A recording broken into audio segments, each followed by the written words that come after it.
नमस्कार दर्शकवृन्द, हाम्रो नियमित कार्यक्रम लक टकमा स्वागत छ। म नवराज चालिसे। कार्यक्रम लक टकमा हामीले समसामयिक आर्थिक र सामाजिक जनजीविकाका विभिन्न विषयवस्तुहरूलाई उठाउँदै आइरहेका छौँ। कोभिडको महामारीमा विशेष गरेर साना मझौला ठुला श्रमिक मजदुरहरूको निकै अप्ठ्यारो अवस्था भएको छ र आज विशेष गरेर हामी प्रधानमन्त्री केपी शर्मा ओलीको 3 वर्षे कार्यकाल कस्तो रह्यो भन्ने विषयमा प्रधानमन्त्री केपी शर्मा ओली नेतृत्वको सरकारको 3 वर्षे कार्यकालको आर्थिक समीक्षा हामी गर्न गइरहेका छौँ। केही दिन अघि मात्र पनि अर्थमन्त्री विष्णु पौडेलले चालु आर्थिक वर्षको बजेटको अर्धवार्षिक समीक्षा गर्नुभएको छ। अर्धवार्षिक समीक्षामा पुँजीगत खर्च घटेको देखिएको छ।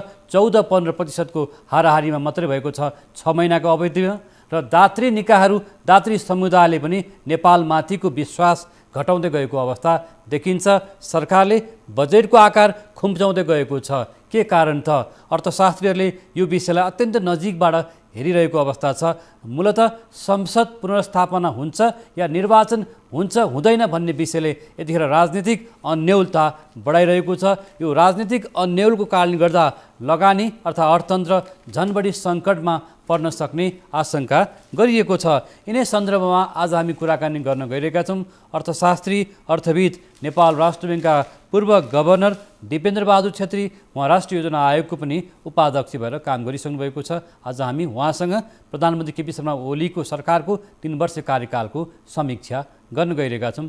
यहाँलाई कार्यक्रममा स्वागत छ। हस्, धन्यवाद। आरामै हुनुहुन्छ? ठिकै छु भनौँ। यहाँ यतिखेर बाहिर हुनुहुन्छ, सरकार बाहिर हुनुहुन्छ। सरकार बाहिर मात्रै होइन, काठमाडौँभन्दा भ्यालीभन्दा नि बाहिरै छु। भनेपछि काठमाडौँको उकुस मुकुसको राजनीतिभन्दा बाहिरै हुनुहुन्छ? त्यसो पनि होइन, किनभने मुलुकको कुनै कुनामा बस्दाखेरि यहाँको उकुस मुकुसले नछुने हुँदैन। तपाईँ लामो समय नेपाल राष्ट्र ब्याङ्क त्यसै राष्ट्रिय योजना आयोगमा बसेर पनि काम गर्नुभयो र विशेष गरेर प्रधानमन्त्री केपी शर्मा ओली नेतृत्वको सरकारको 3 वर्ष कार्यकाल पुरा भएको छ। यो कार्यकालको समीक्षा कसरी गर्नुहुन्छ? अब मैले आफूले समीक्षा गर्ने पछि गरौँला, तर उहाँकै भनाइमा पनि के भयो भने 2 वर्ष हामीले 7% हाराहारीमा आर्थिक वृद्धि गऱ्यौँ र 3 वर्षकै कुरा गर्ने हो भनेदेखि अरू सालको औसत आर्थिक वृद्धि हामीले प्राप्त गर्छौँ भन्ने कुरो सम्माननीय प्रधानमन्त्रीज्यू र अहिले माननीय अर्थमन्त्रीज्यूले त्यो कुरा भनिराख्नु भएको छ। तर यो तेस्रो वर्ष भनेको के 76-77 हो। तथ्याङ्क विभागले नै त्यसलाई के भन्यो भने 0.6% मात्रै आर्थिक वृद्धि हुन्छ है भनेर भनेको छ होइन। त्यसो भएको हुनाले सम्भवतः त्यो औसतमा हुन्छ भनेर भन्न खोज्नु भएको त्यो होला होइन। अनि यो भौतिक पूर्वाधारतिर ल्याउने बेलामा चाहिँ यति 100 किलोमिटर चाहिँ हामीले कालो पत्रे गऱ्यौँ, कति ग्राभेल गऱ्यौँ, यतिवटा पुल बने 60-70वटा होइन। यी सबै कुरालाई लिएर हेर्ने हो भनेदेखि मलाई लाग्छ त्यो ग्राभेल गरेको अनि त्यहाँबाट कालो पत्रे गरेको नि अधिकांश सडक चाहिँ यो मदन भण्डारी राजमार्ग भन्छौँ नि हामीले, जुन चुरेको बिचबाट लिएर गइया छ नि, अधिकांश प्रगति त्यही सडकमा भएको छ क्या हो। अरूतिर त पुष्पलाल राजमार्गको कुरा गर्ने हो भनेदेखि त्यो अझै पनि पर्याप्त बजेट नभएको कारणले गडबड भइरहेछ भन्ने सुनिन्छ कि। त्यसले उहाँहरूले दिएको तथ्य र तथ्याङ्कको आधारहरू यो हो होइन। तर अब मेरो आफ्नो विषयमा तपाईँले भन्नुहुन्छ भनेदेखि विगतका 3टा बजेटहरू कुनै पनि बजेटमा उहाँहरूले पुनरावलोकन नगरेको छैन होइन। त्यो जति बजेट चाहिँ पहिला सुरुमा प्रस्ताव गरियो त्यो बजेटलाई 6 महिने उसमा चाहिँ रिभ्यू गर्ने बेलामा पुनरावलोकन गर्ने बेलामा त्यसलाई घटाइएछ। चाहे डाक्टर युवराज खतिवडाले गरेका 2टा बजेट भन्नुहोस्, 3टै भनौँ न, यो पनि उहाँले गरे हो र अहिले विष्णु पौडेलजी चाहिँ अर्थमन्त्री आएपछि पनि कुल बजेटमा 9% र पुँजीगत खर्चमा चाहिँ 20%ले कमी मात्रै हामीले चाहिँ खर्च गर्न सक्छौँ है भनेर भनिराख्नु भएको हुनाले मलाई लाग्छ अर्थतन्त्रलाई सबल सुदृढ बनाएर आगामी दिनको निमित्त पनि हामीले आशाप्रद किसिमको सन्देश दिनुपर्छ भन्ने सङ्केतहरू वास्तवमा अहिलेसम्मको गतिविधिहरूले देखिँदैन। र त्यसमा अब मूल्याङ्कनै गर्दाखेरि कसरी लिनु पऱ्यो भने यो 15औँ योजना आइसिदिएपछि उहाँहरूले के घोषणा गर्नुभएको थियो भने विगतका ठुला परियोजनाहरू राष्ट्रिय गौरवका आयोजना भन्नेहरूलाई सबभन्दा पहिलो प्राथमिकता दिएर हामीले चाहिँ सम्पन्न गर्छौँ। माथिल्लो तामाकोसी अनि यो मेलम्ची खानेपानी योजना, यी त हाम्रा बाउहरूले पनि अलिअलि गन्ध पाएका परियोजनाहरू हुन् नि त।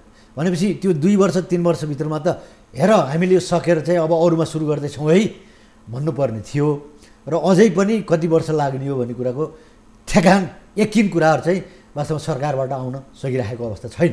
त्यसो भएको हुनाले 2/3 बहुमत दिएर सरकारलाई सुदृढ र बलियो बनाउँदाखेरि पनि त्यो आत्मविश्वास चाहिँ सरकारले लिन सकिरहेको अवस्था नभएको हुनाले र फेरि मलाई 2/3 नै चाहियो भनेर निर्वाचन घोषणा गरेको। यद्यपि यसको नतिजा चाहिँ के होला भनौँ न, निर्वाचन हुन्छ कि हुँदैन भन्ने कुरो त सम्मानित अदालतले गर्ने होला, त्यो पर्खेर जाने नै कुरा छ।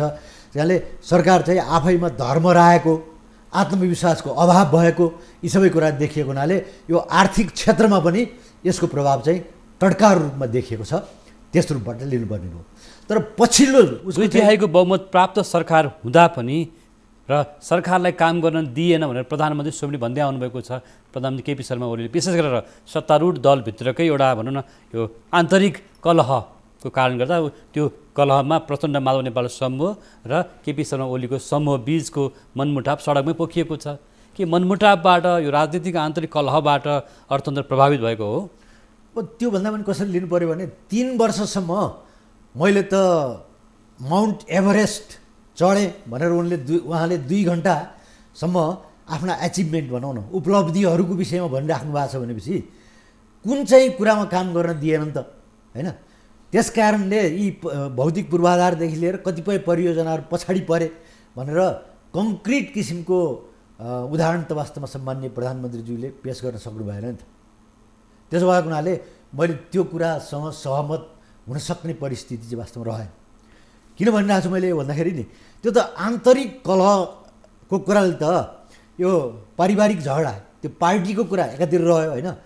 त्यस्तो नभइदिएको भए होइन मेरो घरमै झगडा मिलाउन सकिनँ, त्यसो भएको हुनाले मेरो मानसिक अवस्था ठिक ठाउँमा ल्याउन नसकेको कारणले गर्दाखेरि मैले यसो गर्न नसकेको हो भन्ने पनि अवस्था आउन सक्थ्यो कि 2/3 पाइसकेपछि फेरि मलाई 2/3 ल्याऊ भन्ने कुरो आफैमा चाहिँ कताकति यो केटौलीपना हो कि भन्ने पनि देखिँदो रहेछ है। अब यसका लक्ष्यहरू त के होलान्, यसका आर्थिक पक्षहरू पनि होलान्, गैर आर्थिक पक्ष राजनीतिक पक्षहरू पनि होलान्, त्यतापट्टि नजाउँ।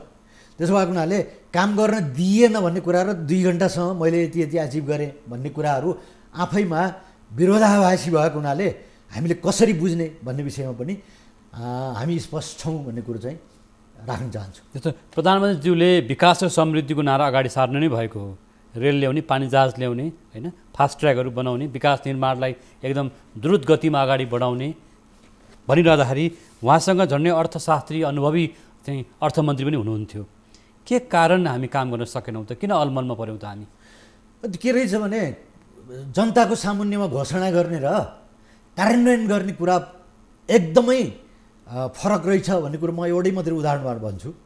सम्माननीय राष्ट्रपतिज्यूले वातावरण मैत्री किसिमका यातायातका साधनहरूलाई प्राथमिकता दिइनेछ भन्ने कुरो नीति तथा कार्यक्रममा घोषणा गर्नुभयो। लगत्तै त्यसपछि आएको उसले चाहिँ बजेटले के भन्यो भने 85% भन्सार र त्यो चाहिँ अन्तशुल्क समेत गरेर त्यही विद्युतीय साधनहरूमा चाहिँ लगाइदिएको हुनाले टोटल्ली त्यस्ता चाहिँ सवारीका साधनहरू त निरुत्साहित नै भए नि त। त्यो अब अहिले आएर विष्णु पौडेलजी वर्तमान अर्थमन्त्रीज्यूले त्यसलाई रिभर्स गरिसिदिएपछि पनि त्यसलाई आयात गर्ने यताउता गर्ने कुरोहरू चाहिँ लयमा आउन सकेका छैन नि त। भनेपछि भनाइ र गराइको बिचमा हामीले धेरै ठुलो अन्तर भेटायौँ है। जहिलेसम्म यस्तो रहिरहन्छ त्यति बेलासम्म लक्ष्य गरे अनुसारको चाहिँ उपलब्धि प्राप्त गर्न सकिने अवस्था चाहिँ रहँदैन र नेताहरूलाई कति पत्याउने भन्ने कुरामा पनि त्यही आधारबाट हामीले चाहिँ जज गर्नुपर्ने परिस्थिति हुन्छ भन्ने कुरो हो।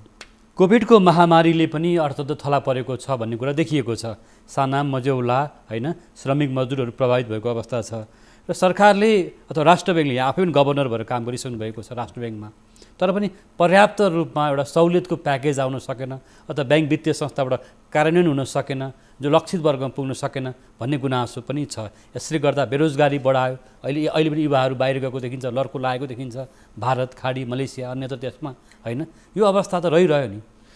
तपाईँले ठिक भन्नुभएको छ, तर मौद्रिक नीति आइसकेपछि निजी क्षेत्र यति उत्साहित भएको थियो, होइन? सरकारले 2.5 खर्ब मात्रै जस्तो उसमा चाहिँ देखाएको थियो, तर त्यसमा चाहिँ 5 गुणा हामीले लान सक्छौँ भनेपछि 5 खर्ब जस्तो हामी चाहिँ यो पक्षमा चाहिँ खर्च गर्न सक्छौँ है भनेर जब मौद्रिक नीतिले भन्यो, त्यस भएपछि त्यो निजी क्षेत्र एकदम ढुक्क भएर अगाडि गइराखेको थियो। र उहाँहरूले यो पुनरावलोकन गर्नुभयो नि त मौद्रिक नीतिको, त्यो गरिन्जेलसम्म पनि अहिले पनि निजी क्षेत्र चाहिँ आशावादी छ। तर त्यसैको एउटा अँध्यारो पक्ष के रहिदियो भन्नुहुन्छ भनेदेखि यसले ठुला ठुला व्यवसायीहरूलाई हेऱ्यो, तर साना व्यवसायीहरूलाई चाहिँ टोटली नजरअन्दाज गर्यो है भनेर उहाँहरूले नै आफ्नो आवाजहरू उठाउनु भएको छ। हुन पनि हो, हामी कहाँ त धेरैभन्दा धेरै साना व्यवसायीहरू हुनुहुन्छ नि त, होइन? उहाँहरूलाई 10-10 लाख रुपियाँ, 20-20 लाख रुपियाँ, करोड मात्रै भन्ने भए पनि दिएको भएदेखि धेरै व्यवसायीहरूले आफ्नो व्यवसायलाई चाहिँ लयमा लिएर आएर उत्पादन वृद्धि गर्ने, रोजगारी गर्ने यस्तो कुरा थियो, होइन? त्यो हुन सकेन भन्ने गुनासो एकातिर रहिराखेको छ भने अर्कोतिर निश्चित क्षेत्रले मात्रै पाए। जस्तो भन्नुहोस्, होटलहरू, पर्यटनमा चाहिँ धेरै नोक्सान परे हुनाले 20 करोडसम्म एउटै होटलले पाउन सक्छ भन्ने भयो हुनाले सम्भवतः कुनै कुनैले पाएका पनि होलान्, उनीहरू सन्तुष्ट भयो होलान्। तर यातायात सेक्टर भन्ने अनि अरू कतिपय छन् साना मझौला व्यवसायी, साना मझौलाको त मैले अघि पनि निवेदन गरेँ, होइन? उनीहरूमा चाहिँ व्यापक असन्तुष्टि रहिरहेको छ। यद्यपि हामीले त्यसलाई पनि सम्बोधन गर्छौँ भन्ने भएको हुनाले मलाई लाग्छ केन्द्रीय ब्याङ्कले अझै पनि त्यसभित्र रहेका कमी कमजोरी छन् भने हेरेर सम्बोधन गर्न समय पनि छ र गर्ने दिशामा अगाडि बढ्छ भन्ने पनि मलाई लाग्छ। तर ब्याङ्क वित्तीय संस्थाहरूबाट सहुलियत रूपमा कर्जा प्रभाव भएन अथवा सहुलियत रूपमा प्याकेज गएन, प्रभावितहरूले एउटा राहत पाएनन् भन्ने गुनासो चाहिँ अहिले पनि छ। होइन मित्र, त्यसको त म आफै उदाहरण पनि छु। म पोखरामा बस्ने भए हुनाले एकजना व्यवसायी भनौँ न, ब्युटी पार्लरको काम गर्नुहुँदो रहेछ, उहाँले चाहिँ लौ न सहुलियतपूर्ण किसिमको ऋण दिनु पऱ्यो, म फलानु ब्याङ्कमा गएँ भनिदिएपछि त्यो ब्याङ्कको चाहिँ म्यानेजरसँग नि मैले कुरा गरेँ, सरकारको नीति युवाहरूलाई स्वरोजगार गरून्, के उसमा चाहिँ उत्पादनमा चाहिँ तल्लिनु हुन् भनेर सहुलियतपूर्ण चाहिँ कर्जा भनेको छ। तपाईँहरूले 5% मा चाहिँ ब्याजमा दिनुहुन्छ र 5% सरकारले चाहिँ त्यसलाई तपाईँहरूलाई क्षतिपूर्ति दिन्छ भनेपछि, होइन? तपाईँहरूले त दिल खुलाएर जानुपर्ने हो नि त। तर त्यो व्यक्तिले त तपाईँका कुरा गर्दाखेरि हाम्रो त कोटा सकिसक्यो, 10वटा एउटा ब्रान्चले अथवा 500वटा त्यो एउटा पार्टिकुलर वाणिज्य ब्याङ्कले दिने भन्ने कुरा थियो, हाम्रो कोटा सकियो भनेर भनिदिनु भएको छ। यो त भएन नि भनेपछि पहुँच भएको व्यक्तिले पाउने, पहुँच नभएकोले पाउन गाह्रो छ। होइन, त्यो पनि के भयो भने अमाउन्ट सानो भएको हुनाले नि ब्याङ्कहरूलाई 10 लाख भने के भने तमसुक बनाउनु पऱ्यो, धितो कर्जा चाहिँ सुपरभिक्सन गर्नु पऱ्यो, फलोअप गर्नु पऱ्यो, यो सबै कुरा गर्दाखेरि 1 करोड दिनु र 10 लाख दिनुको बिचमा चाहिँ खर्च बराबरी जस्तो लाग्ने, तर आम्दानी कम हुने भएको हुनाले उहाँहरू डिसइन्ट्रेस्टेड भएको देखियो। यसमा चाहिँ गहन किसिमको अध्ययन र अनुसन्धान गरेर केन्द्रीय ब्याङ्कले र सरकारले पनि ब्याङ्कहरूलाई चाहिँ के गर्नुपर्ने हो भन्ने विषयमा जान सकेनन् भने खालि त्यो नीति घोषणा गरेर मात्रै सबै कुरा हुन्छ भन्ने कुरामा म विश्वस्त छैन। बेला बखतमा कुराहरू उठ्ने गर्छ, अर्थ मन्त्रालय एउटा बाटो हिँड्ने गर्छ र केन्द्रीय ब्याङ्क, राष्ट्र ब्याङ्क अर्को बाटो हिँड्ने गर्छ, अथवा समन्वयको अभावले गर्दा नि लक्षित कार्यक्रमहरू पुग्न सक्दैनन् भन्ने गरिन्छ। अहिले कस्तो महसुस गर्नुभएको छ? यो नेपाल सरकार भनौँ त्यो राजनीतिक वृत्तबाट आएको निर्णय प्रक्रियामा रहने भएको हुनाले अलि बढी उदार भएर धेरै ठुल्ठुला कुरा गर्छ। आजै जानुहोस् तपाईँले भोलि बिहान ऋण पाउनुहुन्छ भने जस्तो कुरा गर्छ। अनि केन्द्रीय ब्याङ्कमा आएपछि सरकारको नीति हो, त्यस कारणले इम्प्लिमेन्ट गर्नुपर्छ भने त्यही अनुसारको निर्देशनहरू दिन्छ र केही हदसम्म ब्याङ्कहरूले, ब्याङ्क वित्तीय संस्थाले केन्द्रीय ब्याङ्क भनेको कुरालाई दिएका निर्देशनहरूलाई पालन गर्नुपर्छ भन्ने लाग्छन्। तर नाफाको लागि आफ्ना सबै क्रियाकलापहरू केन्द्रित हुँदै गरेको र प्रतिस्पर्धा भनौँ न ब्याङ्कहरूको बिचमा नि प्रतिस्पर्धा भएको कारणले गर्दाखेरि अघि मैले भने जस्तै सानो चर भेटाइयो भनेदेखि त्यसमा खेलेर आफ्नो कुराहरू उल्ट्याउने, यताउता गर्ने कुराहरूमा लाग्ने रहेछ। त्यस कारणले अब कोअर्डिनेटेड भनेको के त, हामी सबैले जे जस्तो प्रयास गरेका छौँ त्यो मुलुकको निमित्त हो, नेपाली युवाहरूको निमित्त हो, वैदेशिक रोजगारमा जानेहरूलाई न्यूनीकरण गर्नको निमित्त हामीले यसो गर्न सक्यौँ भने हुनसक्छ भन्ने ढङ्गबाट गयो भने हुन्छ, होइन भने नीति बन्ने होइन कार्यान्वयनको दिशामा चाहिँ उयो गणेश मानजीले पहिला चाहिँ सोर्स लाउने बेलामा चाहिँ मलाई पानीको धारा दिनु पऱ्यो भनेर आफ्ना भोटरले भन्नु जाने बेलामा ल पानीको धारा हालिदिनु भन्नुभयो अरे होइन। अनि पानीको धारा त गयो तर त्यसबाट पानी आएन। अनि उहाँ कहाँ त्यो भन्नु जाँदाखेरि मलाई धारा हालिदेऊ भन्थ्यो, पानी भने अब कहाँ हो अरे तिमीले भन्नुहुन्थ्यो अरे। भने जस्तै हामीले नीति ल्यायौँ, अब तपाईँहरू त त्यही ब्याङ्क गर्छौँ खेलेर कसरी लिनुपर्ने हो लिनुहोस्, यो चाहिँ कोरा किसिमको आश्वासन भयो। त्यस कारणले यो सबै समूहसँग एउटा एकीकृत र कङ्क्रिट भनौँ न ठोस किसिमको कार्यान्वयन गर्न सकिने किसिमको उसबाट जान सकिएन भनेदेखि यसो फोस्रो किसिमको नीति निर्माणले मात्रै काम गर्दैन भन्ने फेरि पनि मेरो दोहोऱ्याएर तपाईँसँग अनुरोध छ। बजेटमा यस्ता लोकप्रिय कार्यक्रम आउँछन्, व्यवहारमा कार्यान्वयन हुँदैनन् होइन, एउटा कुरा भयो। अब यहाँ आफै पनि एउटा राजनीतिक वृत्तलाई नजिकबाट चिन्नुहुन्छ, बुझ्नु भएको छ र सरकारले विकास र समृद्धिको कुरा युवालाई यहाँले भर्खर पनि भन्नुभयो, राम्रो कुरा उठाउनु भयो। युवाको रोजगारी सङ्कटमा छ, आज 5 लाख युवालाई रोजगारी दिनेछौँ भनिएको थियो।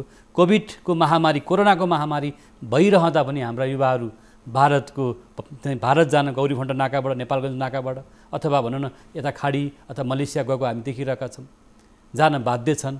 भनेपछि हामीले कहाँनिर काम गर्न सकेनौँ। युवालाई भने हामीले चाहिँ नारामा सम्बोधन गऱ्यौँ, बजेटमा सम्बोधन गऱ्यौँ र चुनावी घोषणापत्रमा निकै सम्बोधन गरेको देखियो, तर व्यवहारमा त देखिएन। मित्र, भारततिर बसेका विदेशमा बसेका नेपालीहरूले मरिएछ भने पनि रोगको कारणले देशमै मरौँला भनेर त्यो सबै कुराहरू मोलेर चाहिँ आउनुभयो। दुर्भाग्यवश जोखिम मोलेर दुर्भाग्यवश 1-2 महिना बस्दा नबस्दै उहाँहरूमा के फिलिङ भयो भन्नुहुन्छ भने यो रोगभन्दा पनि ठुलो त भोक रहेछ है। त्यसो भएको हुनाले हामीले चाहिँ भोकको निमित्त एड्रेस गरिनु पर्दो रहेछ भनेपछि त्यो सीमालाई पार गरेर भए पनि है त्यो हजारौँको सङ्ख्यामा उहाँहरू क्यु लाएर अगाडि बढ्दै गएर त्यसो गरेको विडम्बनापूर्ण किसिमको अब ऊ चाहिँ दृश्यहरू हामीले देख्यौँ है। त्यसको निमित्त सरकार वास्तवमा एकदम संवेदनशील छ कि छैन भनेर हेर्ने हो भने नीतिगत कुरा गर्नको निमित्त हामीले नीति बनाइराखेका छौँ, हुँदैछ, गर्दैछौँ त भनियो, फिल्ड लेभलमै लागू हुने किसिमबाट चाहिँ गर्न सकिएन भन्ने कुराहरू अहिले पनि एकदम जल्दोबल्दो रूपबाट देखिएको हुनाले यस्तै किसिमको लोसीपोसी किसिमको कुराबाट हामीले उसमा चाहिँ रोजगारी दिने अनि फलदायी किसिमबाट नेपाली जनतालाई नेपाल राष्ट्रको म चाहिँ सम्मानित किसिमको सदस्य हुँ है भन्ने फिलिङ गराउनलाई चाहिँ सम्भावना छैन भन्ने चाहिँ बुझिन्छ। सर, अब आर्थिक अवयवहरू पनि सन्तुष्ट रहेको अवस्था देखिँदैन। त्यसो भनेर भएन मित्र। अहिले पछिल्लो चरणमा आएको राष्ट्र ब्याङ्कले भनेअनुसार के भन्छ भने आयात चाहिँ 4.something% घट्यो, निर्यात चाहिँ 6% बढ्यो, रेमिटेन्स बढ्यो, रेमिटेन्स 11% बढिरहेको छ। अनि आयात र निर्यातको टोटल अङ्क छ नि हाम्रो होइन, आयात 12.5 महिनालाई पुग्ने पर्याप्त मात्रामा हामीसँग राष्ट्र ब्याङ्कले भनिरहेको छ वैदेशिक मुद्रा सञ्चित छ भन्छ। यो सबै कुराहरू त विश्वास जगाउने कुराहरू त हो नि, तर यी सबै कुराहरू के भएको छन् भन्नुहुन्छ भनेदेखि एउटा तथ्याङ्कगत रूपले देखिएका कुराहरू हुन्। यसैलाई व्यापक ब्याकअप गर्ने कुराहरू अर्थतन्त्रमा छन् कि छैनन् भन्ने कुरा त त्यही लर्को लाएर विदेशमा जाने नेपालीहरू युवाहरूको सङ्ख्याले नै हामीलाई भनिरहेको छ। र हरेक ठाउँमा हामीले काम पाएनौँ, लौ न काम दिनु पर्यो भनेर कराइराखेका युवाहरू यसो त्यसोको देखिन्छ। र अहिले पनि यो जुलुसमा सरिक हुने मान्छेहरूको त इन्टरभ्यू लिएर चाहिँ कसै आउँछ नि त, भन्दा के भन्छन् भने एकै दिन मात्रै भने पनि के अरे उसले नेताले भनेको कुरा त मान्नु पर्यो होइन, भोलि बिहान उसले चाहिँ केही काम दिन्छ कि, यो सबै आशा त वास्तवमा रहेछ नि त। वास्तव न्युज रुममा नि सर, न्युज रुममा पनि हामीले जागिर पाएनौँ, काम पाइएन, के गर्ने होला भनिदिनु पर्यो भन्ने खालको फोन अझै पनि आइरहेको छ, धेरै आउँछ। होइन मित्र, लोकसेवा आयोगले 1000लाई मागेको ठाउँमा चाहिँ 50,000 60,000को आयो भन्ने कुरो त प्रमाणित छ नि त होइन। यी सबै कुराले बेरोजगारी चरम उसमा छ। र अहिले पनि भन्सुन है मौसम के अरे चाहिँ खेतीपातीको लागि मनसुन र जागिरदेखि सुविधा लिनको निमित्त भन्सुन भन्छ नि, यो कुरा एकदमै टड्कार रूपले चाहिँ छ भनेर भनिन्छ। तर यसलाई जहिलेसम्म हामीले चाहिँ हटाउन सकिँदैन र नेपाली एउटा गौरवशाली मुलुकको राष्ट्रको नागरिक हुँ भन्नको निमित्त स्वचालित नीति नियम कानुनले काम गर्छ भन्ने वातावरण ल्याउन नसकेसम्म हामीले चाहिँ उपलब्धि प्राप्त गर्न सक्छौँ भन्ने कुरा मलाई विश्वास छैन। पछिल्लो दिनमा सर केही तथ्याङ्कहरू पनि बाहिर आएको छ। ट्रान्सपेरेन्सी इन्टरनेसनलको रिपोर्टलाई पनि आधार मान्ने हो भने आर्थिक अनुशासन निकै कमजोर भएको देखिन्छ, भ्रष्टाचार बढेर गएको देखिन्छ, विकास निर्माण होस् अथवा सेवाग्राहीले लिने सेवाहरूमा होस्, होइन, यो सबै अवस्थालाई हेर्दाखेरि कम्युनिस्ट पार्टी 2/3 बहुमत प्राप्त ठुला कम्युनिस्ट पार्टीहरू मिलेर बनेको सरकारले जनतालाई एउटा आशा जगाउन त सकेन। भ्रष्टाचार व्यथितिहरू बढेर गएको यहाँले भन्नुभएको जस्तो तथ्याङ्कले देखाएपछि चाहिँ मान्नुपर्ने हुन्छ, विश्वास गर्नुपर्ने हुन्छ। के हो कि यो अवस्थालाई कसरी हेर्नुहुन्छ? तर मित्र, सरकार चाहिँ जहिले पनि चोट्याइमा विश्वास गर्दो रहेछ के। सम्माननीय प्रधानमन्त्रीज्यूले के भन्नुभयो भने इकोनोमिस्ट बेलायतबाट निस्किने पत्रिकाले 10वटा अति धेरै आर्थिक वृद्धि गर्न सक्षम उन्मुख भएका मुलुकमध्येको हाम्रो नेपाल पनि हो भनेको छ भन्नुभयो। तर 76-77 त आर्थिक वृद्धि जम्मा 0.6% मात्र रहेछ नि त। त्यही हो त एकदम चढ्दो किसिमको आर्थिक वृद्धि।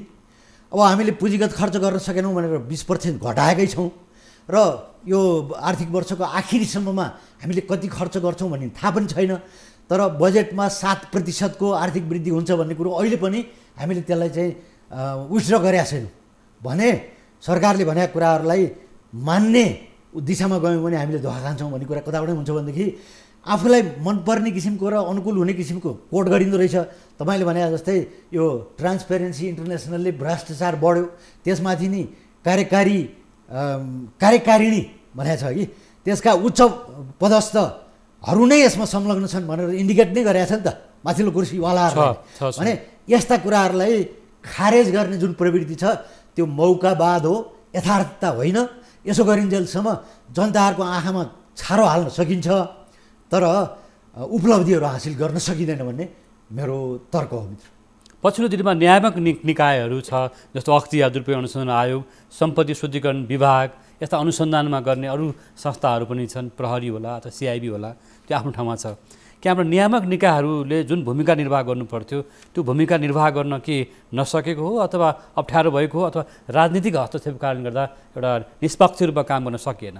म एउटै कुरो तपाईँलाई भन्छु, अख्तियारले जब आयल निगमको उसमा चाहिँ अरबौँ रुपियाँ घोटाला भयो त्यो जग्गा खरिद गर्ने क्रममा भनियो, त्यसैमा चाहिँ यो सिआइबीले सम्पत्ति शुद्धिकरण सम्बन्धी उसमा मुद्दा चलाइराखेको छ। तर अख्तियारले चाहिँ छुटकारा कसरी दिइदियो भने जसलाई चाहिँ आरोप गरिएको थियो होइन, उसलाई के भन्यो भनेदेखि होइन यो सबै प्रमाणहरू यसो त्यसको आधारमा त्यो भ्रष्टाचार गएको देखिँदैन।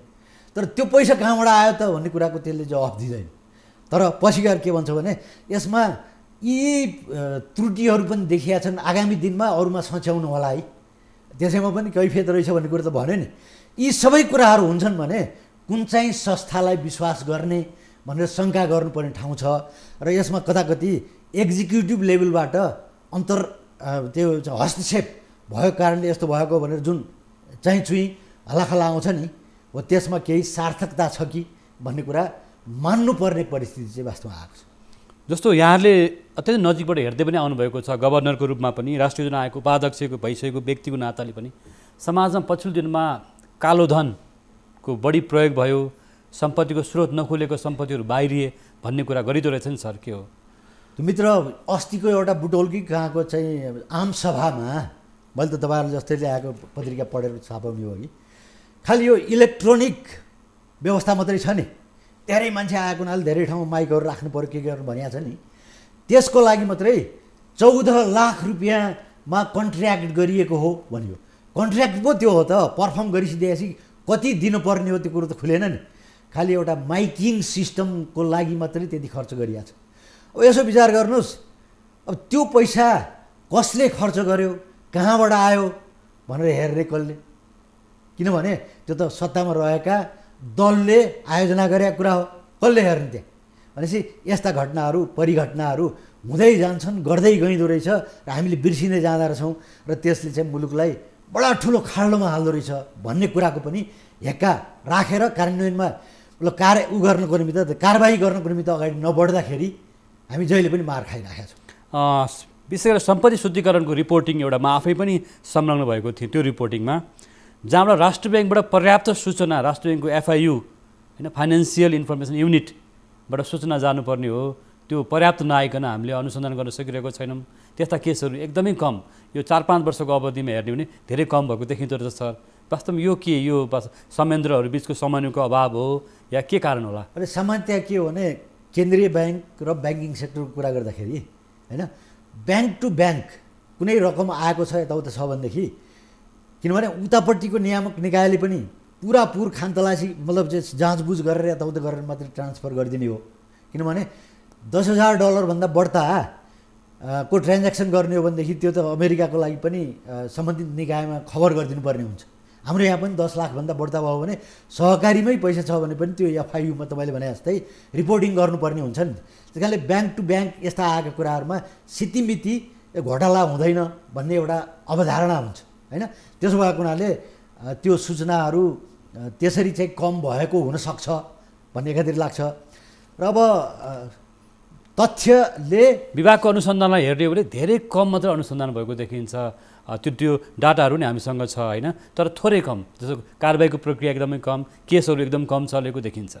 त्यही अघि मैले भने जस्तै ब्याङ्क टु ब्याङ्क नै आएको भने त उताकोले पनि छानबिन गरे हुन्छ, यतापट्टिको लागि पनि वैदेशिक कारोबारमा यताउता गरिराख्ने भएपछि विश्वास नगरिने ठाउँ छैन भन्ने ढङ्गबाट लिया हुनसक्छ भन्ने मलाई लाग्छ। त्यसको विषयमा अलिकति सर अब अलिकति राजनीतिक विषयमा जाउँ, थोरै अर्थ राजनीतिको बारेमा कि अब मुलुक निर्वाचनमा जाने तयारीमा छ भनेर सत्तापक्षीय सरकार पक्षीय नेताहरू र प्रधानमन्त्री आफैले पनि सम्बोधन गर्दै आउनुभएको छ। निर्वाचन आयोगको भर्सन पनि त्यस्तै देखिन थालेको छ भने अर्को पक्ष प्रचण्ड माओ नेपाल समूह र अन्य राजनीतिक पार्टीहरू भने निर्वाचन जानु हुँदैन, संसद पुनर्स्थापित हुनुपर्छ भन्ने उहाँहरूले भनिराख्नु भएको छ।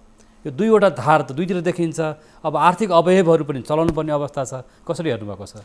अब म चाहिँ त्यो राजनीतिक पाटोतिर जान्न, तर जेबाट सिर्जना भयो नि हाम्रो संविधानले दिएका प्रोभिजनभित्र रहेर यी सबै क्रियाकलापहरू भएका छन् कि छैनन् भनेर हेर्ने हो भनेदेखि के देखिँदो रहेछ भन्नुहुन्छ भने 3-4वटा स्टेप नगइकन संसद चाहिँ विघटन हुँदो रहन्छ होइन। पहिला चाहिँ के बहुमतको सरकार, अनि त्यसपछि संयुक्त किसिमको सरकार 2-3टा मिलेर, अनि तेस्रो चरणमा गइसकेपछि एउटा व्यक्तिले पनि म सरकार गठन गर्न सक्छु है भन्ने ढङ्गबाट आएपछि मात्रै त्यो चाहिँ असफल भयो भनेदेखि विघटनको कुराहरू चाहिँ आउँदो रहेछ है।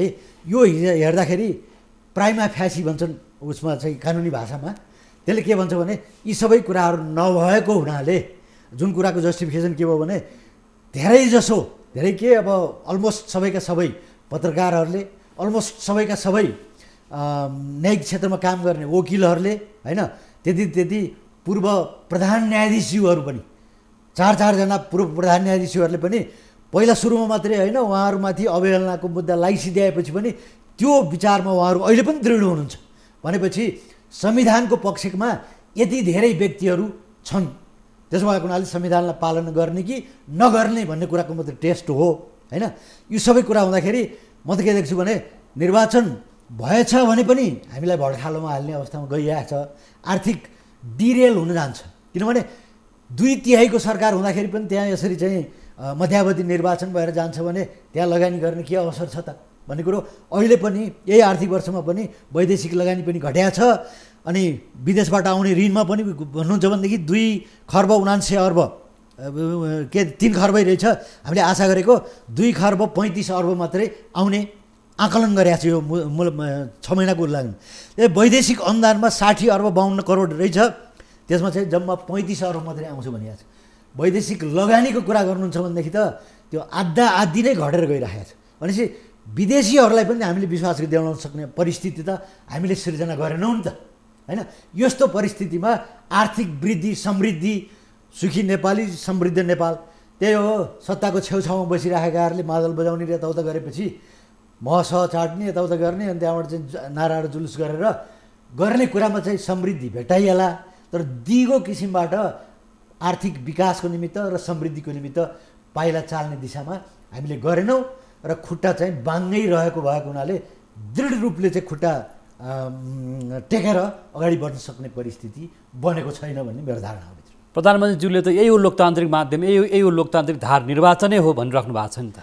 उहाँ प्रतिपक्षमा हुनुहुन्छ अहिले, किनभने त्यो सम्मानित सर्वोच्च अदालतमा उहाँको विरुद्धमा धेरै रिटहरू परिराखेका हुनाले प्रतिवादी हो होइन। प्रतिवादीले त्यस्ता कुराहरू गर्नु भएन भनेदेखि त राजीनामा नदिएकोमा उहाँलाई चाहिँ लाज लाग्नुपर्ने अवस्था आयो नि त। त्यो लाज बचाउनको निमित्त उहाँले आफ्नो प्रतिरक्षा गरिराख्नु भएको मात्रै हो। जसो अहिले निर्वाचनलाई झन्डै 7 अर्बभन्दा बढीको बजेट पनि छुट्याइसकिएको छ, निर्वाचन आयोगले त्यो ढङ्गको काम पनि गरिसकेको अवस्था छ भन्दै काम गरिरहेको छु भनेर उहाँले दलहरूका नेताहरूलाई पनि भनेको छ, मिटिङ पनि गरिरहेको छ भने यो सबै अवस्थाहरूलाई हेर्दाखेरि मुलुक कता जान्छ, अब के होला भन्ने आशंका लाग्दैन त यहाँलाई? भित्र 7 अर्ब भने त यो चाहिँ उसले निर्वाचन आयोगले आफ्नो लागि मागे मात्रै हो। सुरक्षाका 3-4वटा निकायहरू छन् होइन, अनि त्यसको अतिरिक्त लोकल उसको पनि भनौँ न स्थानीय प्रशासनहरूको पनि आफ्नै छुट्टै किसिमको हुन्छ। त्यस कारणले यो झन्डै 50 अर्बभन्दा घटीले यो निर्वाचन हुन्छ भन्ने कुरामा कसैले भन्छ भनेदेखि त्यसलाई स्वीकार गर्न सकिने अवस्था छैन। किनभने 50 अर्ब रुपियाँ कहाँबाट आउँछ? त्यसो त के हो भनेदेखि आफूले गरिसिदिएपछि त अहिले नै भनौँ न विकास खर्च 20% त घटाइसक्यो नि त। मैले यही दिनमा मतलब यही 50 अर्ब यहाँले भन्नुभयो र निर्वाचन खर्चको बारेमा अर्थमन्त्रीका सल्लाहकार आर्थिक सल्लाहकारलाई प्रश्न गरेको थिएँ यही टेबलमा। उहाँले नियमित खर्चबाटै हामी खर्च धान्छौँ, अन्य विकास खर्च कटौती हुँदैन, पुल बनाउने पैसा यता आउँदैन भन्नुभएको थियो। हो, उहाँले ठिकै भन्नुभएको रहेछ। नियमित खर्चमा जम्मा 5% मात्रै घटाइएको छ यसपटक मध्यावधि मूल्याङ्कनमा, जबकि पुँजीगत खर्च 20%ले घटाइएको छ। त्यसबाट पनि थाहा हो नियत त के रहेछ भन्ने कुरो हो होइन। अर्को कुरो के छ भन्नुहुन्छ भनेदेखि यसरी चुनाव नै गर्ने भन्ने भइसकेपछि सरकारले मद्दत गर्नुपर्छ भन्ने विषयमा हाम्रा छिमेकी राष्ट्रहरू र मैत्री कतिपय चाहिँ देशहरू हुन्छन् नि, दात्री निकायहरू सरकारहरू पनि भनौँ न, जसको एजेन्डालाई भोलि बिहान घोडा चढेर लगाम लगाउन सकिन्छ भन्ने अवस्था भएकोलाई त्यो अरब भने त ठुलो कुरो हुँदैन। प्रधानमन्त्रीज्यूले निर्वाचन गर्नको लागि अहिले छिमेकी मुलुक यहाँले उठाइहाल्नु विषयवस्तु, छिमेकी मुलुक भारत, चीन र दात्री निकायहरूलाई पनि विश्वासमा लिँदै जानुभएको हो त्यस्तो लाग्छ? त्यो स्पष्ट रूपले उहाँले भन्नुभएको छैन, तर पनि हामीलाई यतिवटा मोटर चाहियो, यतिवटा बक्सहरू चाहिए है, मतदानको चाहिँ बक्सहरू चाहिए भन्ने र त्यसका अतिरिक्त कतिपय इक्विपमेन्टहरू हुन्छन् नि इलेक्ट्रोनिक है, यी सबै कुराहरू त करिब सुरु भइसकेको छ भनौँ न। औपचारिक रूपले नै ल हामीलाई सहयोग गर्नुपर्छ है भन्ने कुराहरू त भएकै छन्। त्यसको अतिरिक्त अब अनसिन किसिमबाट आउने यताउता गर्ने कुराहरू अहिले आकलन गर्ने अवस्था छैन। 50 अर्बभन्दा घटीले निर्वाचन चाहिँ सम्पन्न हुँदैन। त्यो आइसिदिएपछि फेरि यहीँ मात्रै खर्च हुन्छ भन्ने कुरो पनि होइन। हेर्नुहोस्, आयात गर्नुपर्ने भएपछि त त्यो पैसा त बाहिर नै जान्छ। त्यसले इन्फ्लेसन रोक्नलाई त अलिअलि मद्दत गर्ला, तर के भने हाम्रो अर्थतन्त्रलाई दिगो रूपले अगाडि बढाएर लिएर जानलाई मद्दत गर्दैन भन्ने कुरामा म विश्वस्त छु। प्रधानमन्त्री केपी शर्मा ओलीको 3 वर्षीय कार्यकाल त पुरा भएको छ। हो, 3 वर्षसम्म उहाँहरू छडा रूपले नि कुन चाहिँ नियमित हो कुन चाहिँ अनियमित हो भन्ने कुरोमा त लाग्नुभयो। त्यसको एउटा उदाहरण भन्छु, वाइड बडीमा जब छानबिन गर्नुपर्छ भनेर भनियो, त्यसपछि उहाँले त्यो पब्लिक उसलाई चाहिँ पचाउनको निमित्त एउटा आयोगको अध्यक्ष नियुक्त गर्नुभयो, तर उहाँलाई कहिल्यै पनि दिइएन, नियुक्ति पत्रै दिइएन। र त्यो नियुक्ति पत्र नआएपछि त्यो आयोग बन्ने भन्ने कुरो छैन नि त। भने यस्ता हरकतहरू गरिराख्दा होइन हामीले 3 वर्षसम्म के गरेका रहेछौँ भन्ने कुराको एउटा प्रतिनिधि मतलब उदाहरण मात्रै मैले तपाईँले दिए हो। अब संसारमा चाहिँ 70 करोडको कुरो त्यसरी नै आयो। अहिले हो त हो ज्यान धनको सुरक्षा नभइराखेको अवस्थामा, कोभिडले पारिराखेको अवस्थामा पनि यो ओम्नीदेखि लिएर कतिपय उसमा चाहिँ यसरी भ्रष्टाचार भयो भन्ने कुराहरू त आयो नि त होइन। तर यसमा कहाँ छानबिन भयो, कसले गर्यो त भन्ने कुराहरू तपाईँले पत्ता लगाउनु भएको छैन होइन। त्यसो भएको हुनाले जहिलेसम्म सत्तामा बसिन्छ त्यति बेलासम्म ढाकछोप गर्नेहरू हुन्छ होइन। तर एउटा कुरा जस्तो प्रधानमन्त्री पक्षीय नेताहरूले, प्रधानमन्त्री आफैले पनि उहाँकै भनौँ न सत्ता पक्षका नेताहरू सहकर्मीहरू न प्रचण्ड अथवा पुष्पकमल दाहाल प्रचण्ड, माधव कुमार नेपाल अथवा झलनाथ खनाल लगायतका नेताले सहयोग गर्नु भएन, जहिले पनि असहयोग छ, जहिले पनि खुट्टा तानेको छ अथवा घेराबन्दीमा राखेको छ भन्ने कुरा आइरह्यो। काम गर्न दिएन बहुमत प्राप्त सरकारका प्रधानमन्त्रीलाई भनिन्छ नि त। 2/3 पाएको प्रधानमन्त्री हो नि त, होइन? कति समय उहाँले हस्पिटल बस्दाखेरि गयो होला, कतिपय विदेशमा गएर औषधि गर्न मुलुक गर्न गयो होला, त्यस्तो कुरो त आउँदैन। यो मानवीय पक्ष भएको हुनाले कसैले उठाएको छैन। तर उहाँलाई काम गर्न दिएन भन्ने कुरो, नदिएको कारणले कुन चाहिँ भौतिक पूर्वाधार चाहिँ मा रोकावट आयो, उहाँलाई नदिएको भने चाहिँ पर्न सक्ने कुरो के हो भन्नुहुन्छ भनेदेखि त्यो MCC परियोजना जसको वास्तवमा शिकार महाराजी हुनुभयो, ज्वलन्त उदाहरण छ। भन्नुहोस् न, त्यो हुनसक्छ, त्यो कुरो त उहाँले स्पष्टसँग त भन्न सक्नु भएन नि। उहाँका सहायकहरूले बेला बेला भन्ने गर्नुहुन्छ। कृष्णबहादुर महरा तत्कालीन सभामुख MCC कारणले गर्दाखेरि उहाँ त्यो अवस्थामा आउनुभयो हो। त्यसको पछाडि जुन सम्माननीय प्रधानमन्त्रीज्यूले एउटा दैनिकलाई दिएको विस्तृत किसिमको चाहिँ इन्टरभ्यू छ, त्यसमा त्यो कुराको छनक चाहिँ राम्रै छ देखिन्छ। मलाई चाहिँ सभामुखले त्यो MCC को उसलाई चाहिँ पेसै गर्नु भएन, त्यस कारणले हामीले गर्न सकेनौँ भन्ने कुराहरू आएको छ है। त्यो कारणले मैले त्यो उहाँको अन्तर्वार्ता, प्रधानमन्त्री घेराबन्दीमा परेको त हो। घेराबन्दी भनेपछि उहाँका चाकडीदारहरूको घेराबन्दीबाट त होला है।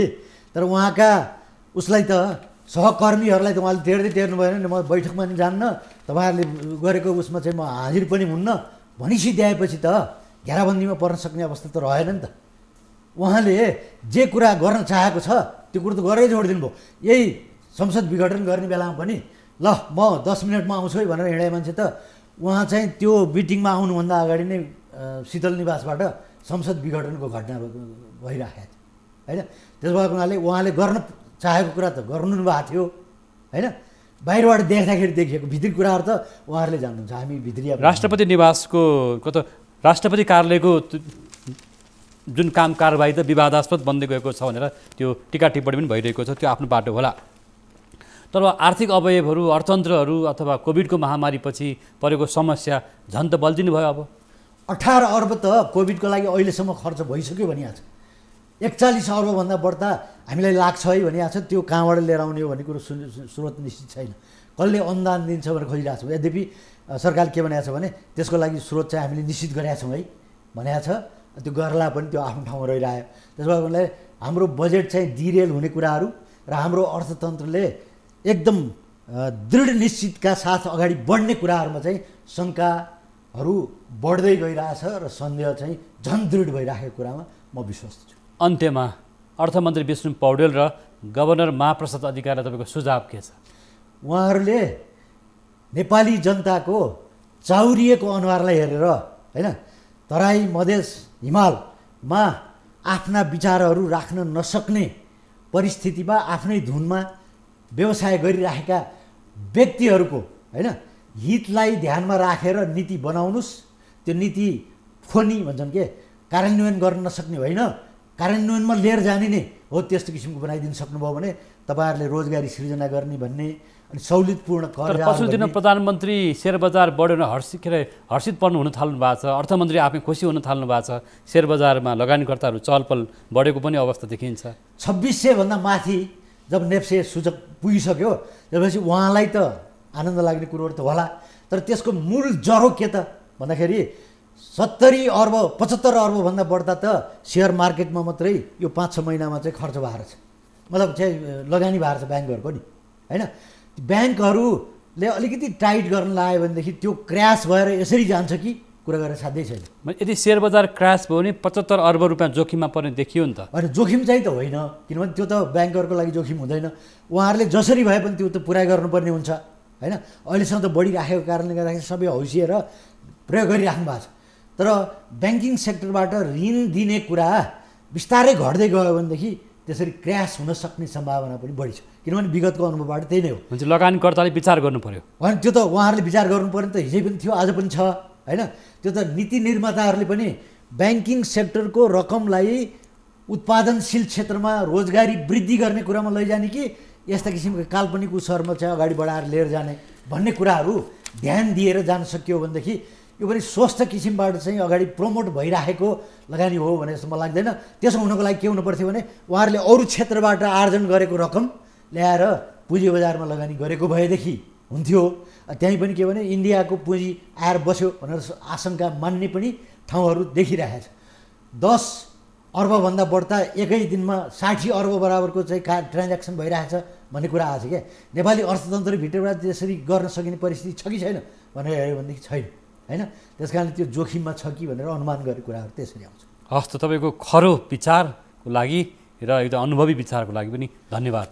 म तपाईँहरू इन्टायर भनौँ न न्युज 24 को परिवारलाई धन्यवाद दिन्छु। हस् सर, हाम्रो खबरदारीको प्रयास सधैँ रहन्छ र दह्रो तरिकाले र बलियो तरिकाले हामी जनताका आर्थिक मुद्दाहरूलाई खबरदारी गर्नेछौँ। तपाईँको सुझावको लागि पनि धन्यवाद।